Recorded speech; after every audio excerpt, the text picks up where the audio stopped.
क्योंकि भागवत की आवाज़ जहाँ तक जाती है वहाँ तक जैसे सूर्य की रोशनी जाते ही प्रकाश छा जाता है। और जहाँ तक भागवत को कहा गया किरण वाशितम, जहाँ तक भागवत की आवाज़ जाएगी, जहाँ तक भागवत शब्द का उद्घोष होगा, वहाँ तक का हर स्थिति शुद्ध हो जाएगी, हर परिस्थिति शुद्ध हो जाएगी।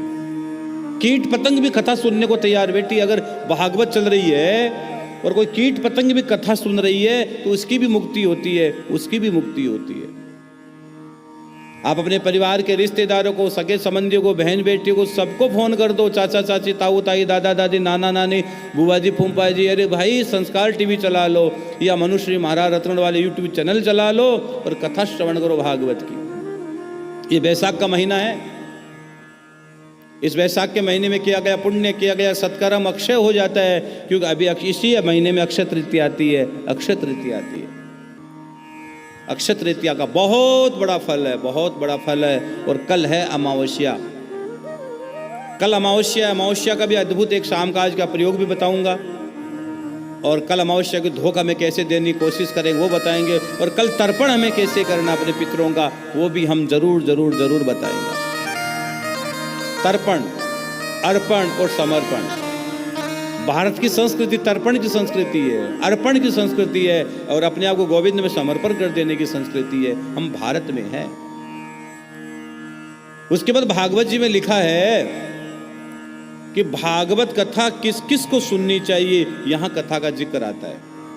वैसे तो भागवत कथा सभी को सुननी चाहिए, लेकिन जो क्षय रोगी है, जो दरिद्र है, जो अभागा है, जो संतानहीन है, जो मोक्ष की कामना चाहता है, ऐसे जीवात्मा को भगवान की कथा जरूर जरूर जरूर सुननी चाहिए, सुननी चाहिए। जिस स्त्री का मासिक धर्म न होता हो, ध्यान से सुनना भाई, जिसके प्रसव एक बार ही प्रसव हुआ हो, जिसके प्रसव न हुआ हो, जिसके बच्चे मर जाते हो जन्म लेते ही, जिसका गर्भ गिर जाता हो, ऐसी स्त्रियों को भी यत्न पूर्वक भगवान की दिव्य कथा श्रवण करनी चाहिए, दिव्य कथा श्रवण करनी चाहिए। अगर आपकी कोई भी कामना हो मेरे बहन भाई, तो भागवत जी पर फल चढ़ा दो, 7 दिन की कथा सुन लो और भागवत जी पर फल चढ़ा दो। अरे कौन कहता है काम होता नहीं है? आपकी श्रद्धा होनी चाहिए। काम परमात्मा तो पत्थर में प्रकट हो जाता है भैया। उसे हिरण्यकश्यप के बेटे भक्त प्रहलाद ने कह दिया मेरे खंभे में भगवान ने, क्या भगवान आए कि नहीं आए? भगवान को खंभ फाड़कर प्रकट हो जाना पड़ा। हमारा भरोसा प्रबल रहेगा तो हम कहीं से भी कहीं पहुंच जाएंगे, हमें कोई पता नहीं लगेगा। भरोसा होना चाहिए।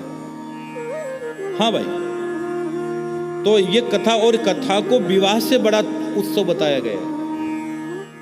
उससे बड़ा दिव्य उत्सव मनाइए, अपने परिवारजनों को सबको बुलाइए, अपने रिश्तेदारों को बुलाइए, बहन बेटियों को बुलाइए, और कथा के बाद भगवान का दिव्य भाव प्रकट करें और सबको प्रणाम करें। अब यहाँ एक चीज और लिखी है, कोशी की संगीता में लिखा है, और मैंने कई बार कहा कथा हमेशा ब्राह्मण के मुख से ही सुननी चाहिए, ब्राह्मण के मुख से सुननी चाहिए। मेरी बात बहुत विरोध में चली जाएगी, कईयों को अच्छा नहीं लगेगा, इसलिए हम नहीं कहते भैया पानी पियो छानकर गुरु करो जानकर, पानी पियो छानकर गुरु करो जानकर। ये बहुत बड़ा विषय है। आप अपने जीवन का सर्वस्व गुरु के चरणों में सौंप रहे हो, ये कोई सामान्य घटना नहीं है। भागवत कथा ब्राह्मण के मुख से सुननी चाहिए। आजकल तो पता ही नहीं कौन कौन क्या क्या चल रहा है, इसलिए इसका परिणाम बड़े घातक मिल रहे हैं समाज को, इसके परिणाम बड़े समाज को बड़े घातक मिल रहे हैं। और गुरु भी ब्राह्मण को ही बनाए आप, और जो निष्णांत हो, जो विद्वान हो। ये भागवत में लिखी गई, ये बताई, मैं शास्त्र की बात बता रहा हूँ, कोशी की संगीता में स्पष्ट लिखा गया ये बात। आजकल तो पता ही नहीं क्या क्या चल रहा है। बड़ा, जिसके पास ज्यादा भीड़ हो बड़ा गुरु बन के बैठा है। अरे भाई, गुरु तो वो होता है जब मन करे गुरु से पास आओ, मिलो, अपनी मन की बात करो, वो होता है गुरु। हजारों लोगों में गुरु आपको पहचानता ही नहीं। शायद मेरी बात बुरी लगेगी, मैं बहुत प्रैक्टिकल आदमी, मैंने जीवन में, मुझे अगर गुरु अच्छे नहीं मिले होते, मेरे गुरु मुझे नहीं संभाले होते, तो या दास व्यासपीठ पर बैठकर कथा नहीं गा रहा होता। इसलिए बहुत गहरी चीजें हैं। आजकल के कथा करवानी है, करवा लो। अरे कथावाचक का चयन पहले तरीके से करो। बड़े बड़े संत महात्मा को सुनो, वो कथावाचक के चयन के बारे में क्या बोलते हैं। ठीक है यार, ये बहुत बड़ा आदमी है तो इसके ताम जाम, ये आजकल तो भगवान, मैं बोलूंगा फिर बात बहुत दूर चली जाएगी, इसलिए इसको समझदार को इशारे काफी होता है। हाँ, अब क्या बताएं सब, आज अब बोलेंगे तो लगेगा बड़े बड़े संत महात्मा बोल चुके, इसके बाद हमें बोलने का अधिकार रहा नहीं। लेकिन हम व्यासपीठ पर है, इसलिए वक्ता का चयन बहुत सोच समझ कर करना चाहिए कथा श्रवण के लिए। आजकल हर आए उनको एक कुछ का पता ही नहीं, बोले ही जा रहा है, बोले ही जा रहा है। अरे कुछ तो यार प्रमाणिकता हो। आज हमें 19 साल हो गए साहब कथा गाते हुए। मैंने मेरी जिंदगी की पहली कथा 2006 में गाई थी, और आज 19 साल से ही आपका बेटा मनुश्री कथा गा रहा है, 19 साल से। और गुरु कृपा है तभी ये सब संभव हो पा रहा है। तो गुरु भी भैया लिखा गया ब्राह्मण को ही बनाए, ब्राह्मण के मुख से कथा सुननी चाहिए। भैया बहुत गहरी गहरी बातें लिखी है।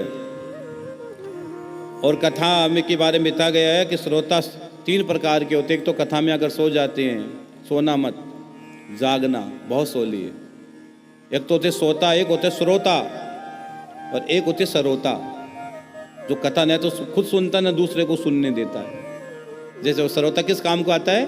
सुपारी काटने को काम आता है ना, इसलिए वो सारे दिन चप्पर चप्पर चप्पर। कई श्रोता तो सारे दिन ये अरे यार कथा सुनने के नाटक कर रहा है। कथा पूरी ईमानदारी से सुनो। मैं बार बार कहता हूँ कथा जीवन में चमत्कार करेगी, कथा से बड़ा कोई चमत्कार नहीं है। कथा सुनने के अगर पूरी कथा सुन लेते हो तो इससे बड़ा कोई जीवन में चमत्कार नहीं है। और जीवन में कभी किसी को जूठा भोजन मत देना, भागवत कहती है। अपना जूठा भोजन किसी को मत देना। जूठा भोजन देने वाला व्यक्ति अगले जन्म में कुत्ते की योनि में चला जाता है। अगर भागवत कथा हो रही सामने, अगर आप पैर पसार कर कथा सुनते हो तो अगले जन्म में आप अजगर बन जाओगे। अगर बात बीच बीच में कथा के बीच अगर आप बात करते हो, भागवत कहती है, तो आप माँ सरस्वती कुपित हो जाती है और अगले जन्म में गूंगे और बहरे बन जाओगे। इसलिए कथा अगर नहीं समझ में आ रही कोई बात नहीं, शांत बैठे रहो। कथा के बीच में बोलना बहुत बड़ा अपराध बन जाता है, बहुत बड़ा अपराध बन जाता है। और मैं तो यहाँ तक कहता हूँ, मुझे नहीं कहना चाहिए, लेकिन कथा में हो सके तो भैया मोबाइल भी आप दूर रहा करो। अगर आप एक व्यक्ति कथा में किसी का मोबाइल बजता है और दूसरा बाजू वाला भी सुनता है, तो उसकी भी कथा का दोष लगता है, भंग होती है उसकी कथा में।